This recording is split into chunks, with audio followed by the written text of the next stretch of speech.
(9:10) here, Big 550 KTRS, and it's been a crazy week, and today's been a crazy morning to top all things off. We've got 1 hour to go, and we'd like to welcome in the KPLR 11.2 audience. You can watch that on your Charter Communications channel 187, and you can certainly watch it with an HD antenna. That's 11.2. Jane Duker, once she gets finished hobnobbing with Kelly Jackson, is going to be joining us for the hour.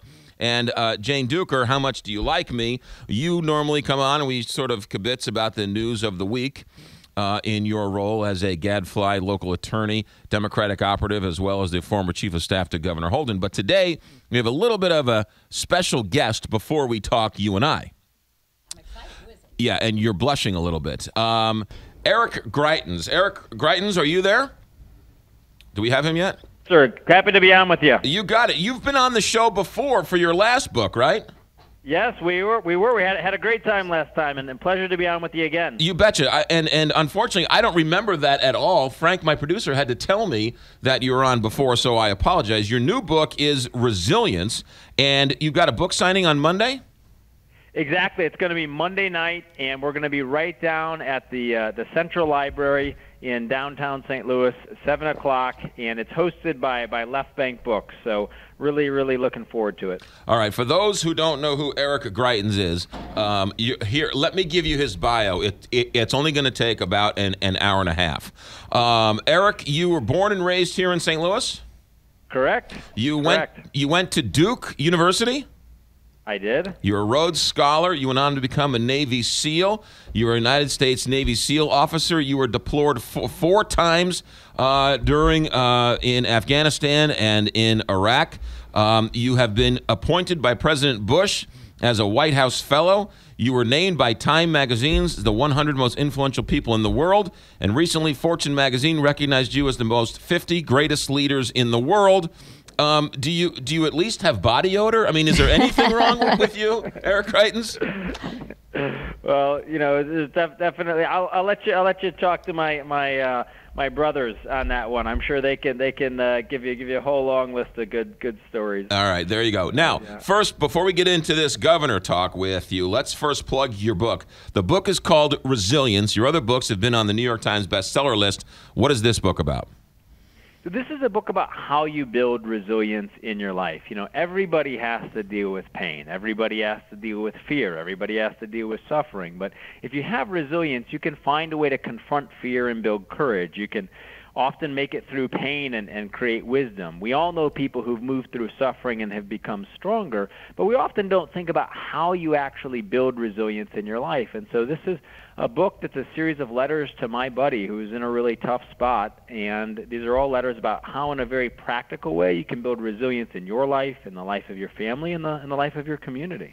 And as we said, that it is at Monday night at the downtown library, 7 o'clock for a book signing and a book reading. We should also say that you're, not only are you a Navy SEAL in Oxford, but you're a sub 3-hour marathon runner. And you're a boxer, and you won 2 Oxford boxing blues and gold medal at the National Boxing Championships. Wow. Yeah. That's what it looks like my resume. I had some great coaches and great mentors along the way, and I actually, it's one of the things that it's great is in Resilience I actually talk about a lot of the lessons I learned from my boxing coach. He's a great guy who I actually recently just saw last week out in North Carolina. All right, and so there's all this. You also recently announced that you started an exploratory campaign to become governor?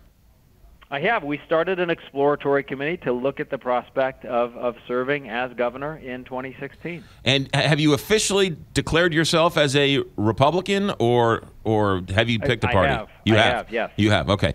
Yeah. I, in terms of full disclosure, you're Jewish. Is that correct?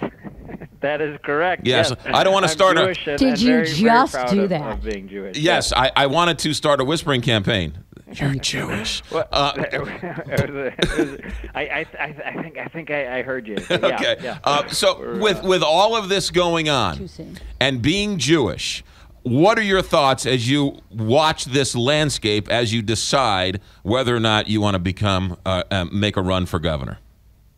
Well, I think one of the things that's really important, first off, is we have to recognize this was really tragic with Tom Schweich, the auditor, taking his own life. And unfortunately, having worked with veterans for the last 7 years, I've been through this situation a number of times, and I think it's really important in places like this to always do two things. The first thing is that you want to find a way to honor the legacy of those who have passed, and the second thing is that you want to find a way to support the living, and that means certainly Tom Schweich's family and friends, and it also means, and I think this is important whenever we cover issues of suicide or talk about them, is let people know that there is support out there. There are friends, there are people who are ready and willing to help you, and if you're in a place where you're thinking about that, you just take a moment, take a breath, you call a friend, and there are lots of hotlines and a lot of support that's available for people who are in a situation like that. Since you're new to politics and you sort of have this outside view of it, what are your thoughts on that? Well, what are your thoughts being Jewish, thinking about running? What are your thoughts on the allegations of a whispering campaign? And has anybody told you that it would be harder to win a statewide campaign, as a Jewish candidate? I've actually been incredibly welcomed into the Republican Party, and I've been incredibly welcomed around Missouri, and I think that people appreciate my faith. And one of the things that I recognize is that, my faith background, and I think for a lot of people, their faith background, it just reminds us that we all can serve a purpose that's larger than ourselves. And when we kind of think outside of our own self-concern and we think about serving a purpose that's larger than ourselves, I think it makes all of us stronger. And I actually think that there's a tremendous ability to bring people together around a shared sense of purpose. And so that's certainly how I think about it, and that's how I'd like to see us bring people together. Certainly understandable. But in a tactical, political calculation conversation you might have had with a political operative from Republicans, Democrats, friends, relatives, has anybody said to you, Eric, it might be harder for you to win a statewide election because you're Jewish? No, when I talk with people, I really focus on people, and I focus on what we want to do to make a difference. And I'm trying to bring the same approach to this that I brought to my service as a Navy SEAL, the same approach I brought when I was doing humanitarian work overseas, working with families who'd lost their homes, working with kids who'd been abandoned and abused, working, with kids who'd lost limbs to landmines. And the same approach I've done for the last 7 years working with veterans when they come home, which is that a lot of people can get caught up and, he said this or she said that. And I think that if you really focus on trying to create results in the lives of real people, that what happens is you find a way to bring people together. People can put little small differences aside, and you focus on actually creating results for real people, and it actually makes all of us stronger, and it's part of what people find energizing. I mean, for me, in all of my public service, we've done tough stuff. I mean, working in refugee camps in Bosnia, working with kids who survived genocide in Rwanda, working with veterans who have post-traumatic stress disorder, the SEAL teams. These are all tough situations and tough problems, but the only way that we get through it is that we actually have to think about how we make a difference in the lives of real people. And if we focus our leadership in that way, I think that everything else takes care of itself. John Hancock's been under quite a bit of pressure these last couple of days. Do you support him as the head of the Republican Party? I have not actually had a chance to talk or meet with John Hancock. Are you planning on doing that in the near future? I would be happy to meet with anybody, but we do not have a meeting scheduled. Hi, Eric. Nice to meet you. I'm Jane Duker. And hey, Jane. How are you? Good. How are you doing? I'm doing great. Well, I was fortunate enough to go to your Mission Continues event here in St. Louis when Jon Stewart came in. And wonderful. I understand you two are good friends. We are. We're well, I very mean, I good care friends. about you, He's but done I also wonderful work for veterans. Yeah, Behind he has. And he sings your praises. And so, while I'd like to talk about you, I would also like to talk about Jon Stewart. No, I'm kidding. But anyway, I'm just curious. So, have you talked to Jon about your candidacy, and has he given you any political advice? Have you all had a conversation about your run for governor or possible run for governor? No, the last time Jon and I talked was actually after he made the announcement that he was moving on from the Daily Show. And I sent him a note, and what I said, Jon, I really admire your courage. It's one of the things that I talk about in the resilience book, is that sometimes, a lot of times, people can get trapped actually in things that they've been successful at, and they often find it hard to kind of move on to the next chapter. And I just said, I really admire your courage. You've been very successful in everything that you've done here, and again, I just reiterated how much appreciation I have for what he's done for veterans. It was actually a couple years ago. We were sitting next to each other at a meeting, and he turned to me and he said, I really know these men and women. They want to come back. They want to continue to serve. He said, I also want to set an example. So on his show, he actually had veterans from our program come on, and for weeks he had all of them go through internships, and they sat with the writers, they sat with the people who sold advertisements, they sat with the people who did the makeup, and they saw how all of TV came together, and he actually got a number of them jobs at the end. So I just reiterated how much I appreciate his support for veterans as they come home. Yeah, no, your interview with him is one of the best that I ever saw on The Daily Show. Thank you, Jane. I really appreciate that, Jane. How are you going to win a Republican primary singing the praises of Jon Stewart? You know what? When people are good and they do good things for things like veterans, then they're going to be my friends and allies. And Jon Stewart is a guy who has done a tremendous amount for veterans. He's come out to service projects. He's found jobs for these men and women. He's stood up for them. He's made sure that they've had access to physical therapy. He's made sure that they've had access to the best possible resources. So, I think that if somebody's willing to help us solve problems, let's find a way to bring people together and actually get things done, right? Enough, of focusing on other things, and this person said this and this person said that. I think people are ready for an innovative approach. They're ready for innovative ideas and a new approach to really move the state forward. And if you're going to do that, I think you have to maintain always a crystal clear focus on the people that you're trying to help.